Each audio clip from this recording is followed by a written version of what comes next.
What is up, everyone? Welcome back to the Fitness Stuff for Normal People podcast. I am Tony. This is Marianna over here, and it is no secret the fitness industry sucks straight up. Whether it's the corrupt multi-billion-dollar supplement and weight loss industry or the endless supply of influencers promoting anything to drive page views, the bottom line is we're not just trying to provide another fitness podcast, but completely change the fitness industry for the better by providing you with the knowledge and tools to give you confidence in applying the best possible training and nutrition into your own life. Today, we are specifically talking about, and it's, buckle up, it's going to be some detail. Today, we're talking about something called progressive overload, aka the most important aspect of your training. More specifically, what it is, because it's a lot more than just simply lifting heavier weights, which a lot of people chalk it up to. Walking through more than 10 different methods and 5+ different tactics to implement progressive overload into your own workouts, with examples given depending on where you're at in your training journey, and going through when it makes sense to use different methods to avoid plateaus, continue getting stronger, and making. Before we jump into that, I want to give a special shout out to everyone who's left a 5-star review. As always, we have so much love for you. It takes 10 seconds if you want to go run it right there. We're coming up on that 1,000 mark. I didn't even check before the episode. We might be there already. And a quick note before we get started on our Fitness Stuff Premium. If you really like the research aspects that we bring into each episode, make sure you join us on the premium membership in Fitness Stuff Research Review, where we post weekly research reviews, diving even deeper into the latest research, addressing individual nuances, showing you how to apply each aspect into your specific lifestyle. And another quick announcement for those subscribers, which is super cool. I know we partnered with Merrick and we announced that a few weeks ago for premium subscribers, but we created and thoughtfully designed a more affordable blood panel, which is super cool that we had the opportunity to do this. Really, for those who want to get regularly checked up on their health and track their progress at a more affordable price. We cover a total sex hormone with total and free testosterone, estradiol, prolactin, progesterone, comprehensive metabolic and lipid panels testing insulin sensitivity with HbA1c, covering inflammatory markers. This is a pretty deep blood panel that we were able to create with them, with keeping price in mind. It's like $100 before insurance, and you get an extra 10% off if you're a premium member over there, which we're running that deal through the new year where it's only $5 for your first month. So you would save more than that if you're looking to get blood work done anyways. I got excited about that because we actually got to work on with them with a pretty cool panel. Now, a quick note from our sponsor, Legion Athletics. You guys know how much we love Legion. Not only do their ethics, values align completely with ours, they're completely invested in the scientific literature, which we love. We also just love their products. I know I personally have a strong love for all of their whey protein. It's actually isolated from grass-fed cows, so it's lactose-free, making it easier to digest. And that is a problem that people typically run into with protein powders. So I love that aspect of it. I use Legion protein powder in a variety of my recipes over on Instagram. Just made some overnight oats, some protein pancakes, protein mug cakes. It's also really easy to bake into your recipes and to cook with, which is a huge bonus for protein. Sometimes I leave a sticky, gummy texture, but Legion does not do that. So I could talk about them over and over, but you guys can try them out yourself. You can use the Legion link in our bio, show notes. Type in the code FSPOD at checkout and get 20% off your first order or double points on every order after that. And let us know what you think. I feel like I see you posting an episode or a recipe on your Instagram or TikTok like every other day. Yeah. With something with their protein, which I'm still yet to try the protein muffins, which I'm excited about because you use my favorite protein, the honey cereal. For some reason, I made it a mission to not make protein recipes that suck, because a lot of them do. Like personally, I've made a lot that suck and I don't share them, but I've also tried other people's and it's just gummy, sticky, yucky, and a lot of that is based off of the protein you use. So yeah, the funny part is so many recipes taste they're bad. Like they're just like a very much worse version of the food that you're trying to replicate. People try to replace everything with protein now by just throwing a scoop of protein in it, and it usually doesn't work. And I'm pumped about this because I actually learned a lot of these methods that we're talking about today in progressive overload from Mike Matthews, owner, CEO of Legion, which I'm excited to dive deeper into. Now, I think before we even get started, A lot of people, I don't think, fully understand what progressive overload is in the first place. I feel like this is something that gets asked or brought up or just brushed over almost a lot. Yeah, and you know what's funny? That's true, but I also feel like a lot of the people who do know what it is don't know how to explain it. Like, well, Yeah, or if they're asked, they're kind of like, uh, you know, you need it to build exactly. muscle. And it's like, okay, yeah, but People forget this is the most important law when it comes to training and making Mhm. progress in the gym. I always equate it, and tell me if this is off the mark. People now, I think, fundamentally understand a calorie deficit is the first barrier. It's the one principle you need for weight loss. Everything else, your meal timing, meal quality, nutrient density, everything else comes second to that. Weight loss cannot happen. Same thing happens in the gym when you're talking about strength and hypertrophy or muscle growth. You don't get that without this first hurdle, progressive overload. Mhm. Would that be like an active comparison to get people to understand like how serious this is, comparing it to a Yeah. calorie deficit?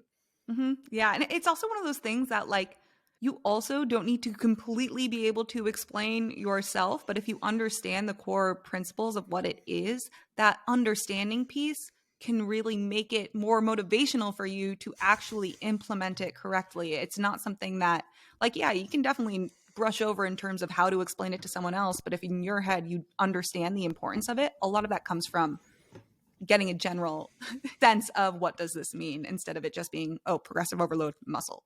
Exactly. Yeah, just like fully understanding and having confidence in it, which is a big reason why I think a lot of people don't understand why they hit plateaus. Like, it's a big issue in these hit classes. Is there's a big difference between like working out and training, where I think people forget oftentimes that training is where each and every workout is built with intent, right? Each workout Mhm. is building upon the last one, taking steps towards a specific defined goal. Every Yeah. exercise, every rep count, every weight, everything is intentional, working you closer to that goal, which is a big difference between just working out. Yeah. Yeah. I agree. And I get that a lot. It makes me think about what's the big problem with classes like Orange Theory or F45 if your goal is to lose fat or build muscle? Yeah. And we've talked about this a couple times. I think we've mentioned on it before, but I think today it's going to paint a much clearer picture. And there's a reason why you've stopped making progress with Orange Theory, with F45, with your workout classes, is because of that difference, that big difference between training and working out. And if you're just taking these classes, if you're taking Orange Theory, F45, you are just working out in most cases. You're doing random exercises, random sets, random reps, random rest times. The entire workout's random, which can be fun and it can be good for cardio or metabolic health, but it's not so good for fat loss or building muscle because it's missing that key piece of progressive overload where each of those workouts is building upon the previous. It's not random, where every single exercise, rep count, set is moving you closer towards a goal. This is why tracking your workouts is so massively important. And what we're going to get into later is they might be fun, they might be motivating to go to, but that doesn't make it a good workout, right? Like Yeah. just because you sweat or just because you might be sore, that doesn't make it a productive workout. That's a better word than good. It doesn't make it a hmm productive workout. Does that hmm make sense? Yeah. That makes total sense. There is a time and place. Like if you just love Orange Theory or HIT or F45 just to work out, you enjoy it, it makes you feel good. That is something we support always. Just like Yeah. movement is good for your body in general. But thinking about your specific goals, if you are reaching this plateau or you want to build muscle, you want to look more toned, you want to lose some fat, and you only do Orange Theory every day, being realistic about why that's not going to get you where you want to be is very different. Hmm. We're not saying don't go do this because it's just terrible, but for your specific goal, you have to think about that with anything you do. Yeah. The We're intention behind it, if it's serving the actual purpose, you also don't want to waste your time. and we're big on longevity, right? Like the difference between having like 10 quality years at the end of your life versus just 10 years where you're in a nursing home and someone has to wipe your butt. Big difference in almost a second life lived if you have a high quality life. And like Orange Theory, those classes, again, great at keeping you healthy, great for your cardio system, can be great at holding on to some lean body mass, which long term is great. hmm But why a lot of people start working out is to achieve an initial goal of weight loss or body composition or to get significantly stronger, things like that, which those just don't work out on, or at least you might see some initial progress in the first few months, but why you often stall later. Let's start with defining exactly what it is. And like you kind of said in the beginning, a lot of people know what it is, quote unquote. If you're just listening, that's what I'm doing with my hands, but can't explain what it is. I want to put it simply, where progressive overload is just progressively applying more tension to your skeletal muscle over time, giving your muscle the stimulus it needs to adapt and become stronger or bigger over time. The TLDR, which is my new favorite saying, too long, didn't read. TLDR is pretty much, in order for your muscle to get bigger and stronger, you need to continually make them work harder than they're used to. And that's the basic definition of what that means, which again, we're going to talk about what it's not. People usually just say, oh, so I have to lift heavier weights.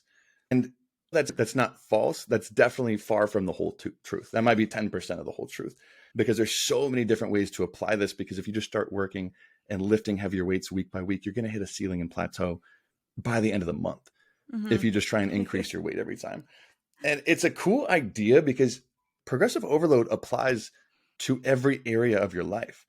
If you think about it, like every area of your life, if you're just sitting with what your body is capable of doing right now, your brain, your mind is capable of doing right now, you're never going to learn something new or to get better at anything, not just lifting weights. And it actually came up. I remember this. I don't know if you've heard of the term zone of proximal development. Have you heard of that term before? Yeah, I have. Yeah. Love it.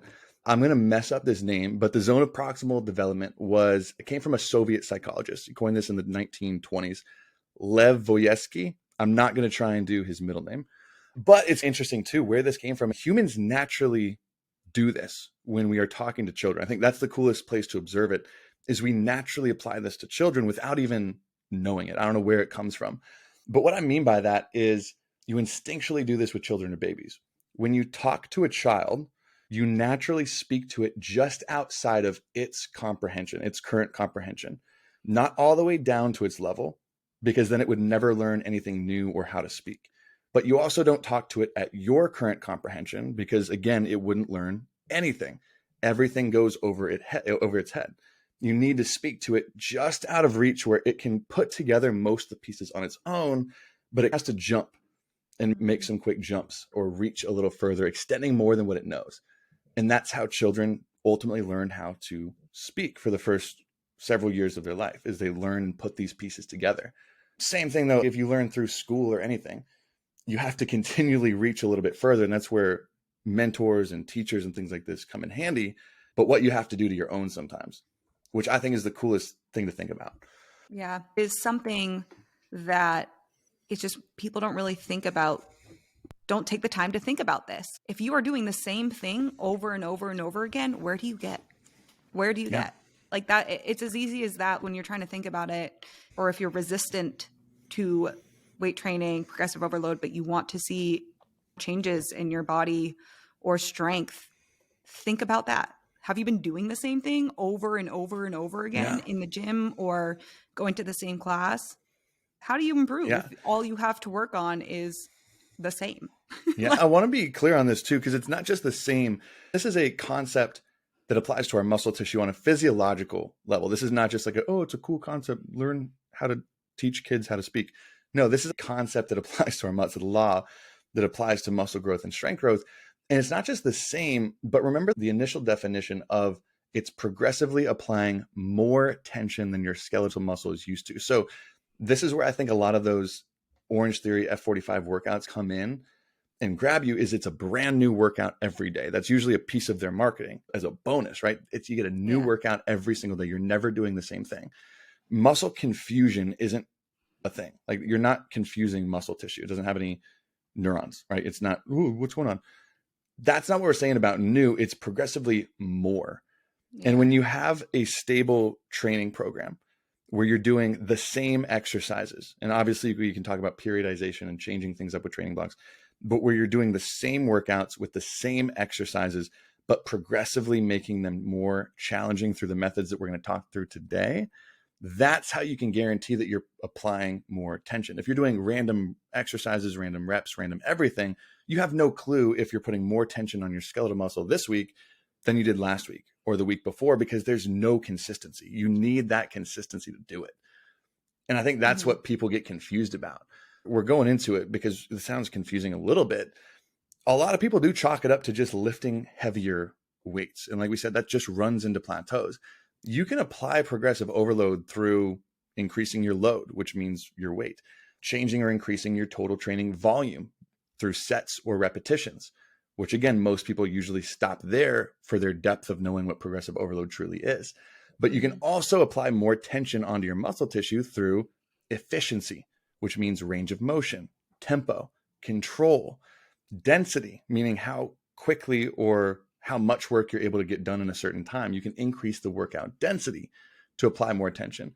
You can increase the workout frequency or training throughout the week or how that volume is spread, or even things like intensity, which almost has an endless definition, really how close you're working to failure or extending past technical failure with things like forced reps, negatives, drop sets, static holds, rest pause, partial reps, things like that. And that's what we're going to go into today, is all of those different details so you know how to apply and when to apply each one. Now, I do want to go over one important note, and that we've talked about several times before, but it's important to throw in there, is that individual response is massively important, massively important. What works for someone else is not guaranteed to work for you. And I think that's especially touted in training, because we bring up research on this podcast quite a bit. And we've talked about different methods for hypertrophy, whether it's talking about different set ranges or rep ranges.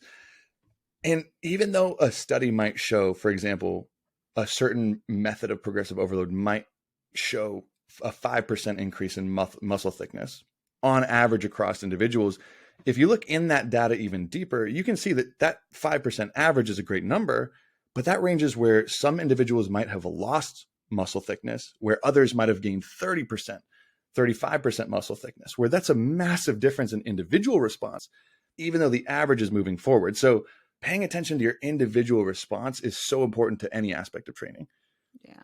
And this is something we probably do with clients a lot too, right? You're not going to keep a client going without making progress on a very high volume split, without trying something and switching it up to maybe a lower volume or a higher intensity. You always switch it up and learn where people see the most progress. That's just a part of the trade. Never compare your starting point to someone's 5 years. That is the biggest also mistake you can make. So yes, we all respond differently to training. Like no two body is exactly the same, but also even if you are talking to someone who had a very similar experience to you when they started out, it's a common trap to get stuck into thinking about where you are now and where someone else is that has been doing what you do for however 5 years, who's been training for 5-10 years.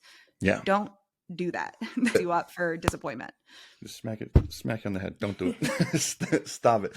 And even then, though, the same person with the same exact experience, the same exact training, the same exact nutrition, you're going to see two different responses most of the time. And we're going to go and we're going to touch onto it without getting too deep into the weeds, but I think is a very important aspect. And this might even be more for coaches, but the different progression models then of how to apply those different methods of progression, right? How do you apply all these, whether it's a step loading or a wave linear model, a double progression versus a single progression model, arbitrary progression. There's a lot of different things that are a little bit next level that we'll touch on, but I think we want to start with the different ways you can apply progressive overload so we can start to understand where to go from. And I think the best place to start is probably the most and easiest to understand, the one that we've mentioned a few times, is the way to progressively overload with load. And whenever I say load, I refer to weight. Simply just increasing the weight, right? Simply lifting more weight for the same number of reps and sets. And I think this is going to be something that I put down because I ended this out with a few solid like rules to go through. I'm going to be very careful with the wording that I choose to put through all this, because why I said it's simply not just lifting more weight, but lifting more weight for the same number of sets and the same number of reps is because if your form and technique is not the same, that's going to interfere with if you're actually putting more tension on your muscle, right? If you're lifting more weight, but your form is way worse, that's not the same thing. That's not applying progressive overload. So progressively overloading with weight is simply lifting more weight for the same number of reps and sets, right? If you're lifting more weight, but for not as many reps or not as many sets, that's not really much of a progression. It's more of a regression. So a simple example of this and how that would look out inside of a week by week. And we're just going to give examples in like a linear progression, very simple to understand before we go to the next level, is let's say we're just going to give 3 workouts in a row. So a weight progression would simply be increasing. Let's say you're doing 3 sets of 10, for barbell back squats. Week 1, you're using 135 pounds. Week 2, progressing load would mean you're now lifting 145 pounds. Week 3, 155 pounds. It's slowly but steadily increasing weight. That's how you progress with weight. But again, there's an issue here, right? Think about whatever lift, like whatever. You missed your workout this morning. I was going to go back at that. What's your favorite exercise in the gym? Weighted exercise. Because I know you're a big runner and walker. Because it's so stereotypical of a girl to say hip thrust. I thought you were going to say squat, but like a hip thrust. If I told you like every single time you go into hip thrust, which, okay, you might have more forgiveness because hip thrust is usually a very strong movement, but how many weeks in a row could you add more weight on while doing the same sets and same reps before you just can't anymore? Oh God. Maybe 1, 2, or 3, maybe? Yeah, maybe. I would say maybe two, maybe. Yeah. It's a method to use, and it's usually better for beginners who can usually just go in and the first 4-6 months in the gym for someone who's never resistance trained in their life. They can almost go in every single workout and just throw more weight on the bar, more weight on the bar. Oh my God. When I first started, endless. I actually had a trainer. When I first started weightlifting seriously was in high school, and I was doing it cross-trained for volleyball. And I was so confused because I'm talking like every session. And I am coming from like a very athletic family. I've never weightlifted before in my life. Every session I'd come in and be like, oh, this is too easy. I can put on more weight. Like when is this going to be hard? I remember that didn't last long, but it's insane though, right? Like for the first few months, you're like, holy, you get your butt kicked through a workout. And the next one you come in, you're like, wait, this is easy. Is this really all I did last time? It's a very happy place to be. Now, let's take it to the next one, right? The next most common, I think the most easy to implement and a good next step for a lot of people, because again, you're going to hit a plateau where you can't increase weight. So what do you do next? The next most common way to implement progressive overload would be through training volume. Training volume, most people in the field refer to as how many sets and reps you're doing, right? So this can refer to either lifting the same weight for the same sets just for increased repetitions, or by lifting the same weight with the same reps, but doing more sets in a workout of that exercise. Those are the two ways that you could progress volume. So an example for progressing reps would be, let's take our squatting example. You're doing 3 sets of 10 at 135 pounds week 1. Next week, you're doing 3 sets of 11 at 135 pounds. Then 3 sets of 12 at 135 pounds. So the weight's not changing. The sets aren't changing. You're just adding 1 repetition, which people are like, is that really going to make a difference? Yeah. That is a step forward every single week that you're putting more on. And 1 more rep is usually easier to comprehend than 10 or 25 more pounds. You can usually wrap your head around that. An example of increasing in sets per week, which again can be another useful tool. Squatting, let's say 2 sets of 10 at 135 week 1, increasing to 3 sets of 10 reps, to 4 sets of 10 reps at 135. So again, you're putting that much more volume on your muscle, and total training volume is a big predictor of hypertrophy and strength in general. That's a very common and usually an easier to apply method of progression, but it doesn't stop there, because again, let's say hip thrust, for example, if you're putting up like how much weight, arbitrary weight, like how much weight, for an example, for 10 reps. For 10? Yeah. If you're doing 3 sets of 10. Like 100? 100 pounds. So let's say, how many more weeks could I say, okay, do 11 this week, do 12 this week? How many weeks could you increase reps? Maybe more than weeks than you could increase weight, but there's going to be a point where it's like, maybe after 5 weeks, it's like, dang, could I really do 15 reps at what I was doing for 10 a few weeks ago? Probably not. So there's different ways and there's different avenues that you're going to hit a dead end. Now, this is when I think it gets into, I think, one method of progressive overload that people do not consider often. And some of the best coaches, Brett Contreras is one of them who hammers hard on this. Some of the best coaches, and my favorite, this is the method I start with 100% of the time, especially if you're just starting out. But even for more advanced lifters, they forget this is a method. If I'm not lifting more reps or more weight, what am I doing?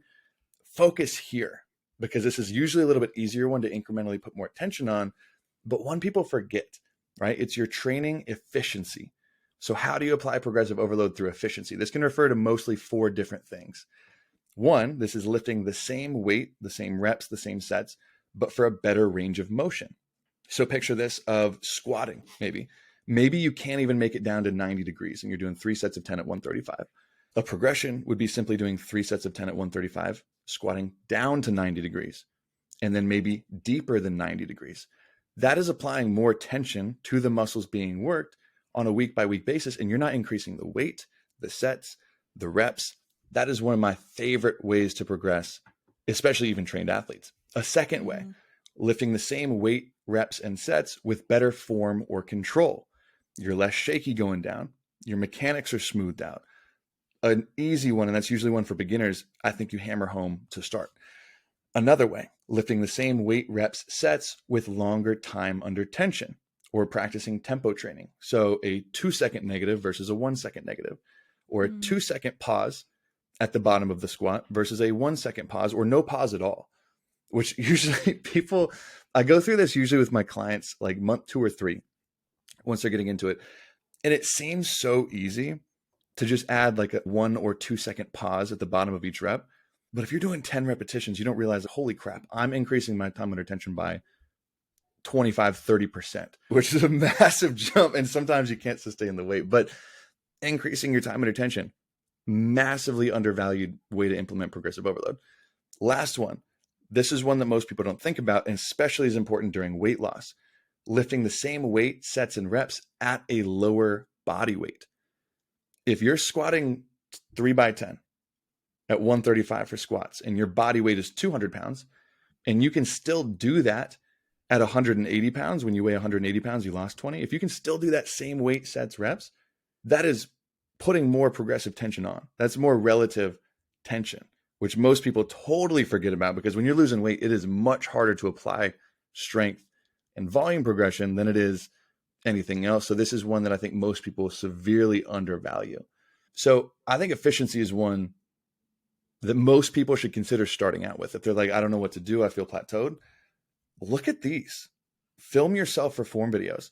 See if there's area of your range of motion, of your tempo, of your control, of your form that you could improve. Yeah. Because that's an easy one, right? Yeah. I literally just like a week ago, I was thinking about that with hip thrust, because I don't feel like I'm at my full strength in order to increase weight right now. But I know my eccentric, my come down, I feel like I drop the weight a lot. Like I feel like I don't slowly ease into my eccentric movement. So I started working on that in the difference in terms of just how I felt doing it overall, how it's made it easier for me. And again, I just started doing this like a week ago, but easier. I feel like I'm going to be at a point soon where I can increase weight because I've been focusing more on that eccentric movement that I used to just neglect all the time. Well, and we were even talking about that because the eccentric part of the movement actually is right. So the negative piece, for those wondering. So if you're doing a squat, for example, the negative part, or the bicep curl, letting it down, the eccentric, like we talked about in our research review a few weeks ago, even transfers over to strength gains in the concentric and the other parts of the lift where every other part doesn't. So an easy way to improve, if you want this and you feel a little stuck, just like she did, slow down your eccentric, or the negative part of that motion. One, that training style hurts really bad. So just be prepared. The burn that they talk about, that's where you're going to feel it. But it's a huge example of like, oh, I'm missing an entire part of this lift. Doing that's going to put more tension on my muscle, which I think is huge. So that's a very undervalued one. And I think one that, especially if you're starting out don't waste your time at trying to implement heavier weights or more reps or more sets. Don't waste your time until you've mastered your efficiency, your form, your control. Don't waste your time, because a lot of people try and skip that step and they start foregoing their form and control just to lift heavier weights. Silliest, stupidest waste of time you could do. It's like your ego wants to lift heavier weights because you're brand new and you see all the jack dudes who've been lifting for 5 or 10 years doing more. Don't. You're the ego lifter, or you're the jack dude. I'm the jack dude. You'll see Marianna over here repping out these eccentrics with 1,000,000 pounds on hip thrust. Right. Don't be intimidated by her, folks. Don't be intimidated by her. I'm 6 feet tall, so. I know that. I was going to say, we should do this. I think we'll have my strength coach on here soon to talk about it. Height, especially during movements like a hip thrust or compound movements, makes a massive difference in how challenging a movement can be. All right. So we've talked about increasing training load or weight. We've talked about increasing your training volume through sets and reps. We've talked about increasing your efficiency through range of motion, tempo, control, body changes. Now we can talk about increasing your frequency. And this is something you see more in experienced lifters that I think people forget about as well. This is just simply referring to lifting the same load and volume, just more. And this usually happens on more of a block to block time scale. So like a training block, meaning weeks to months, at a time, not on a weekly basis like the ones that we've given examples of before. But this would be a simple example of applying more tension with, let's say you work out 5 days a week and you've been doing a PPL or a push-pull leg split 5 days a week where you just do that on rotation. If you just simply switch that to now an upper-lower split where you're hitting the same body parts, the same volume, but you're doing that more frequently, so you're hitting upper body and lower body on a more frequent basis than it was in push-pull legs, that's applying more tension. Not in the individual workouts, but how many times and how much volume is put on that muscle group in a week by simply just changing the frequency. So that's one that I think most people don't really think about, but easily happens when you're changing. And that's why changing in training blocks matters more than people think, is just by changing your training split from like a bodybuilding style split to a PPL, to an upper lower, to a full body split. That has massive implications where you could easily be doubling or cutting in half your training volume without even thinking about it. So I think that's one that people do. Now, I would not recommend going heavy on a body part more than 3 times per week, unless there are some certain rare occasions for that. Because I think people hear frequency. It's like, oh, I'll just do legs because I want a booty. I'll do glutes 5 days a week. I'll do hip thrusts and squats 5 days a week. Don't. Please don't. If you're doing it more than 3 times per week, it's probably going to be overtraining in most cases. So this is saying that, and also saying not to increase from having like 1 leg day to 2 leg day to 3 leg days a week, but potentially just spreading them out through multiple days compared to just one. Yeah. Right. So that's an important note on increasing training frequency, right? So we have increasing your load, your volume and sets and reps, your efficiency, your density. Now let's talk about intensity. Now this one's a little bit more challenging to grip and measure. So that's a strong note.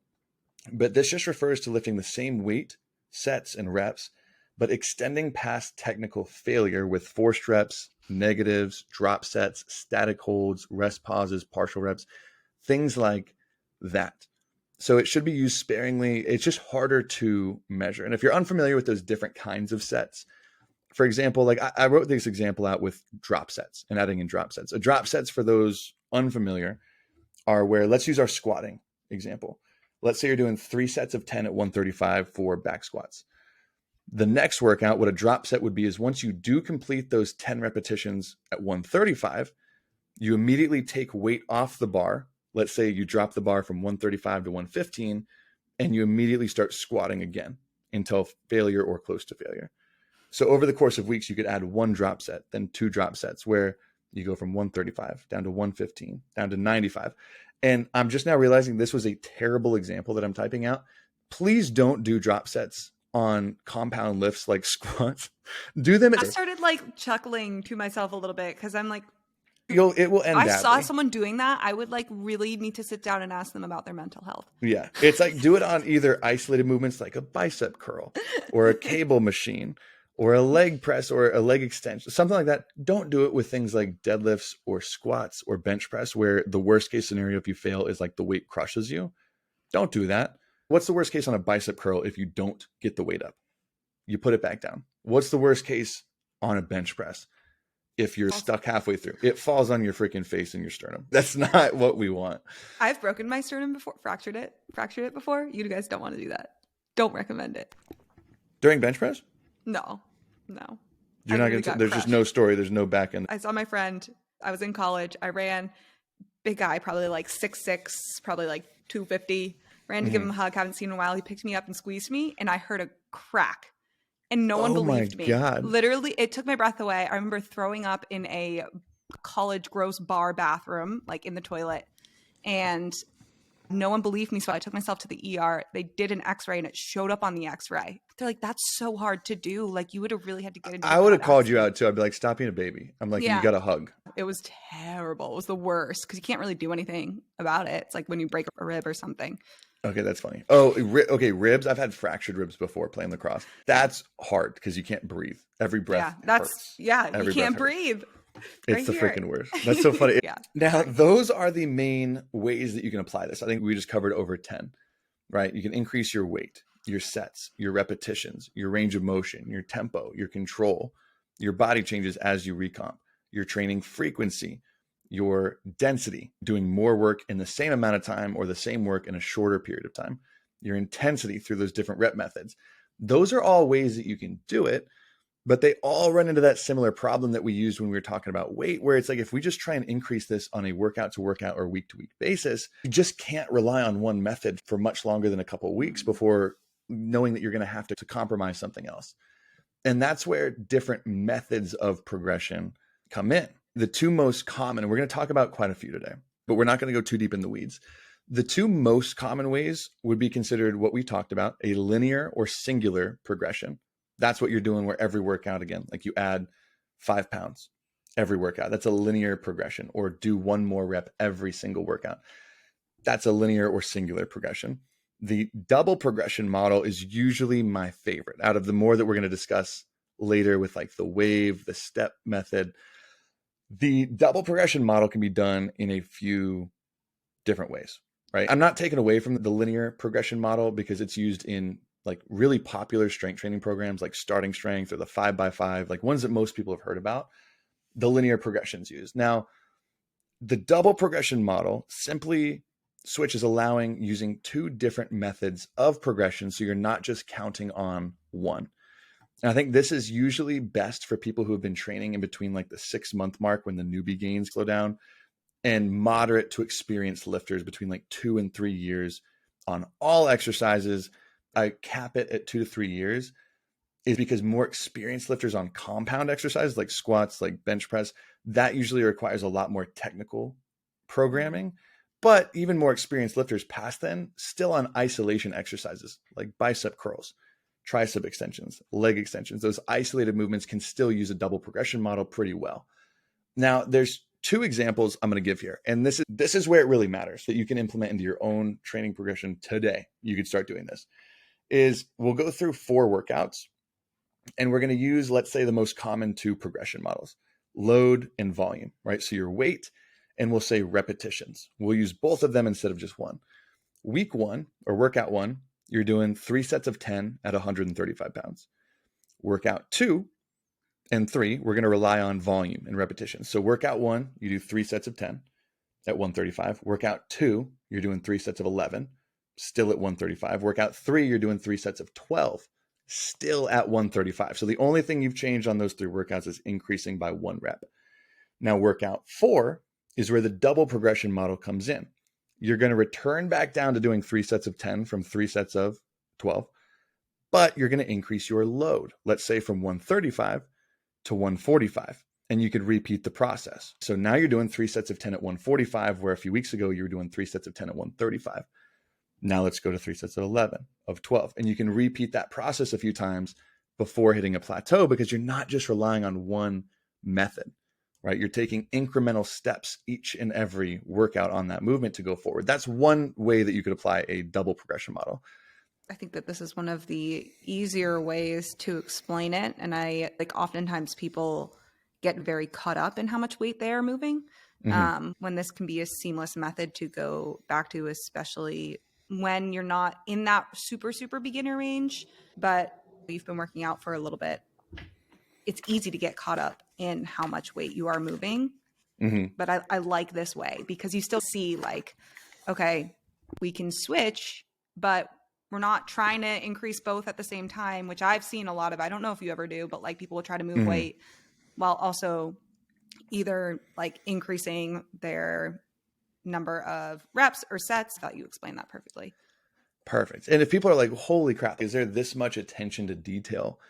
When it comes down to it, it's like yes and no, but this is also like behind the scenes. This is what, when you usually get a good coach, not all coaches, definitely not all coaches do this, but when you get a good coach, these are the small things that they're taking account of throughout your workouts and making changes of. So you might not have to worry about it, but this is what's going on behind the scenes. So you can be like, oh, I could easily apply this to my own workouts. Now, another, and this way is going to be talking in circles a little bit. So this one might be harder to explain. So let me work through it and see if it makes sense. So another way that you could use the double progression model outside of that is where we're using rep ranges, which is a little bit more forgiving. Instead of hard reps, I'm getting 10 reps a day or 11 reps or 12, because sometimes you realize you have strong days in the gym and you have weaker days in the gym because you're not a robot. Your sleep, your stress, how much food you've had that day, so many different things influence how good you feel in the gym, to where rep ranges sometimes are a little bit more forgiving. So let's say you're squatting in the 4 to 6 rep range for 3 sets. And on your first set, you get 6 reps with 135. So the top of that rep range. Let's say your program, what you could do is call for just one, we'll call it a top rep set to progress, meaning you reach the top rep range there. So that means it's time to increase your weight once you can do 6 reps for one of your sets. So you add 10 pounds to the bar. So we're at 145. You rest a few minutes, and let's say you get 4 reps on your next 2 sets of the exercises in that workout.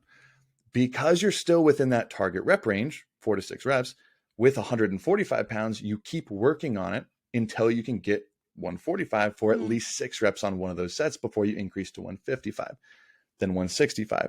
So you know that you can stick in there if you're sticking within your rep range, but you don't graduate per se to the next weight class until you can hit the top of that rep range.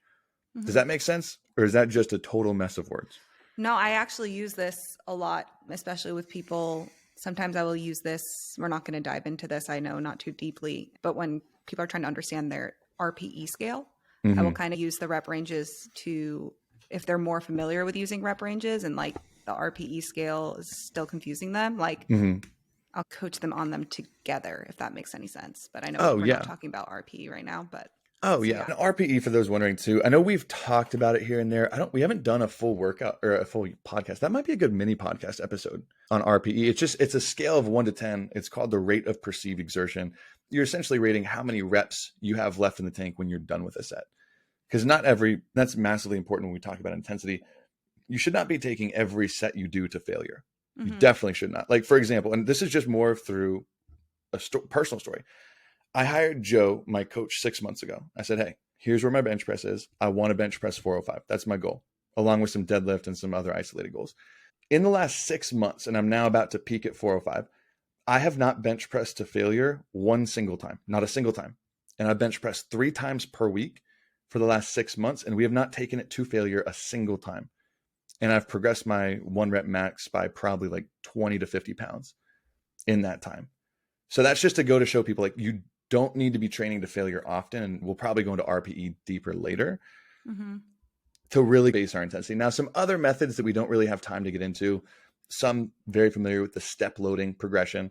So like the same thing as a linear progression, but instead of increasing every workout, you just increase for 2 to 3 weeks at a time and stay there before progressing for the next 2 to 3 weeks instead of every single workout, which allows your body to get used to it. Or a wave loading progression, which I'm a big fan of for compound lifts. And this is more set by set and load based, where you have, let's say, 3 sets per week. And let's say we're doing deadlifts. Set 1 would be at an RPE of 5. Set 2 would be an RPE of 6. Set 3 would be an RPE of 7. The next week, it would be a 6, 7, 8 instead of a 5, 6, 7. So you're going through waves if you're looking at it, just going incrementally a little bit higher. 7, 8, 9 the following week. That's a wave loading program. Now, there's a whole world of entire different progression models that's a bit more advanced.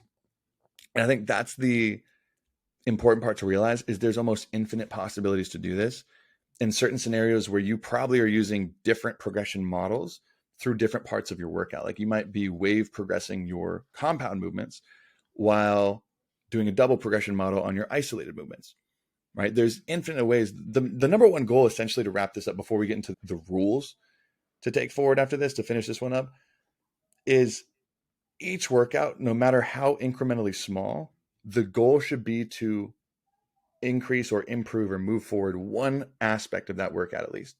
Maybe it's only one exercise out of your 4 or 5 for the day, for one set. Yeah. But as long as you're taking incremental steps, that's what matters. So like for someone just starting to work out, give me an example of how they could easily apply progressive overload into their program. Okay. Love the question. Almost like it was planned out. So another way, if you're like, dude, I'm just starting out and this sounds like a lot of gibberish and maybe it's not important to you. So if you are just starting out or you're just new to this idea of progressive overload, I use this rule called the 2x2 rule, right? An easy rule to tell when you should increase the weight that you are lifting on an exercise.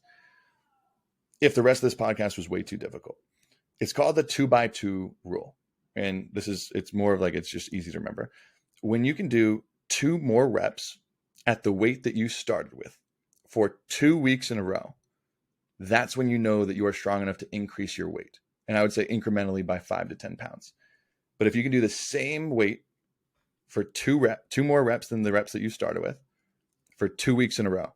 That's when you know you can increase weight, and you probably should increase weight. I didn't know this had like a name. Yeah. Oh, I've had this for years. Just call it the 2x2 rule.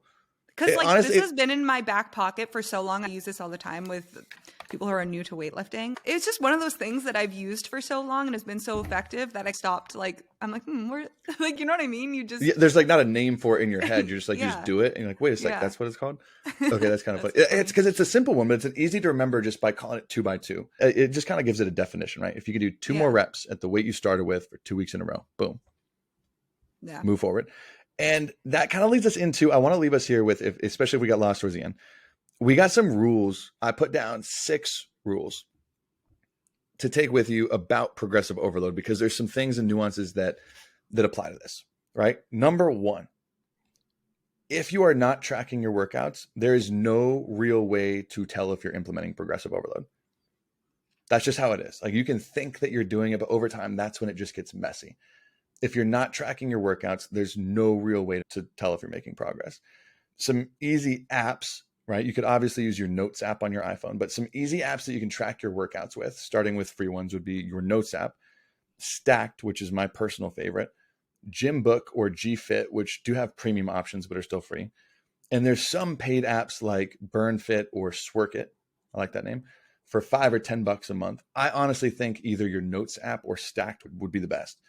Right? Those are free and easy ones that you can create workouts. All you do is put in how many sets, reps, and weights you did, and it remembers that. So next time you go in, you know exactly what you did, so you can take a step forward. All right. So that's rule number 1. If you're not tracking your workouts, there's no real way to tell if you're implementing progressive overload, or there's no real way to guarantee progress. Rule number 2, and we covered this in the beginning, progressive overload starts once you can do the movement with proper form. Do not waste your time if you have not got that down yet, right? Do not worry about lifting heavier weights or more reps or more sets. Don't worry about anything if you cannot do the movement with correct form. And I know that's frustrating to hear because our ego wants to come out and lift as heavy as much. I promise you, the rate of your progress, if you drill on form and control in the beginning versus if you just try and lift as heavy weights as you can with poor form, your rate of progress will be exponentially more in muscle growth, in strength, in just adaptations than if you try and ego lift. So please get that in your head. Rule number 3, progressive overload requires standardized technique. The only way that you will know that if you're gaining strength or not is to perform the lifts the exact same way each time. If you're speeding up or if you're increasing the weight, but now you're dropping to the bottom of your squat instead of controlling it, there's no way to guarantee progress. You have to be standardized in your technique. Each rep should look the same. And that's why taking form videos, I know clients that work with Marianna and I, we have them take form videos that we can go over together for mechanics and intensity. Even when I'm not working with a coach, Joe's my coach right now, I still will take form videos so I can just say, hey, maybe I can't imagine what this looks like from an outside perspective because I've got hundreds of pounds over my head or my back or my whatever. It's nice to get a little perspective change when you're filming. I want to add a piece right there, just also from a client example. The form videos can be so helpful as you're adding more weight, because sometimes you may think that you're ready to increase your weight if that's how you're choosing to apply progressive overload. And all of a sudden you notice how thrown off your form gets from that. Okay, maybe we need another week here. Maybe I actually wasn't ready. Maybe I just am feeling more energetic. Maybe my sleep's been better, but maybe I'm not physically, from a strength perspective, actually ready to increase my weight right now. And that can be really helpful. Again, that doesn't happen all the time, but it definitely does, especially on those larger compound lifts. And that's where you'll notice the biggest difference too. How much your form, say for RDL, how much your form impacts your performance on that lift. So so don't feel bad if you have to film yourself in the gym. I recommend it to literally everyone, coach or not. Record yourself during sets, especially during those bigger movements. I know it's intimidating to set up your cell phone and film, but especially honestly, because I think you see so much on social media of like the a-holes who like walk in front, like, just walk in front of my camera shot. One, don't be that a-hole. Who cares if someone walks in front of your camera? It's not your gym. It's a public place. And 2, if someone does, who cares? Don't worry about it. You're just getting it to observe and to hopefully critique your mechanics. Rule number 4, progressive overload, we touched on this, is so much harder when you are losing weight. Unless you're a beginner, it is really hard to significantly increase your strength while simultaneously dropping weight. It's very hard. So be careful on that. And that's when strength training is even more important. I think we've touched on this before. Those heavier sets, those bigger compound movements, please, if your goal is to lose weight, don't ditch those. Those are going to be what help you control and hold on to all the strength that you do have while you lose weight. Where if you stop doing them, guess what? Your body has no reason to keep that strength. So you're going to probably lose some muscle in the process too. So rule number 4, it's going to be harder, but even more important to try and implement when you're losing weight. Number 5, the more experience you have, the more technique and strategy will be required, right? You have a lot more flexibility when you're starting. You could use the 2x2 rule for the first year, and I guarantee that you'll probably see incredible progress. If someone who's been training for 5, 6, 7, 8, 9, 10 years tried the 2x2 rule, they'd be stuck for as long as they tried, a whole year if they wanted to, right? It requires more and more technique the stronger you get. If you told someone like to increase their deadlift by 20 pounds, they'd be like, oh, did you do that over the course of a year? Because that's how long people legitimately in like very trained populations take to increase weight like that. Rule number 6, this one should go without saying, but some people beat themselves up about it, is that progressive overload, like any metric of progress, will never be linear, right? Same thing like when you look at the graph, when you track your daily weigh-ins while you're losing weight, you're not going to lose weight every single day. That is impossible over the course of, let's say, a 6-month weight loss phase. It's impossible to see that number go down every day. It goes down, down, up, up, down, down, down, down, up, up. There's more down than up, but there's still up. Same thing when it comes to progressive overload. You will fail time to time when you're trying to increase in any metric. And sometimes you'll do everything right in programming and you still won't get stronger. And it's frustrating. But just like any measure of progress, it's not linear. It's not always going to be moving the ball forward. Mm-hmm. I think that's important to note. So those are the 6 rules I'd throw in. Would you add any rules on top of that? No. Not anything that wouldn't overcomplicate this. I think that this is perfect. Perfect. Just to add on, like like Tony covered so much here. You don't need to try and implement all of these things one thing at a time to focus on and be consistent with. It's a lot. It's like a little bit information. When I was writing it out, I wanted to be as comprehensive as I could, but I also was worried about a little information overload that would come from it, which I know this was a lot today. We talked about different methods, different models, different everything. So if you're just brand new to this progressive overload, don't stress yourself out about all the advanced techniques that I just mentioned. If you've never applied progressive overload before, try with the 2x2 method or try with the double progression model and see what happens, because I promise you that'll work for a long time. And as that starts to plateau, you can say, oh, maybe I'll explore progressing this way or progressing another way or doing this. It's a never ending game of just trying to try new things, see what works for you with where you're at and continue going. But hopefully that gave you a better picture of what progressive overload truly is, how to apply it into your own training to get stronger, to keep making progress, to avoid plateaus as you're going on. That was information overload. Yeah, but it also, you can look at it as like you have options.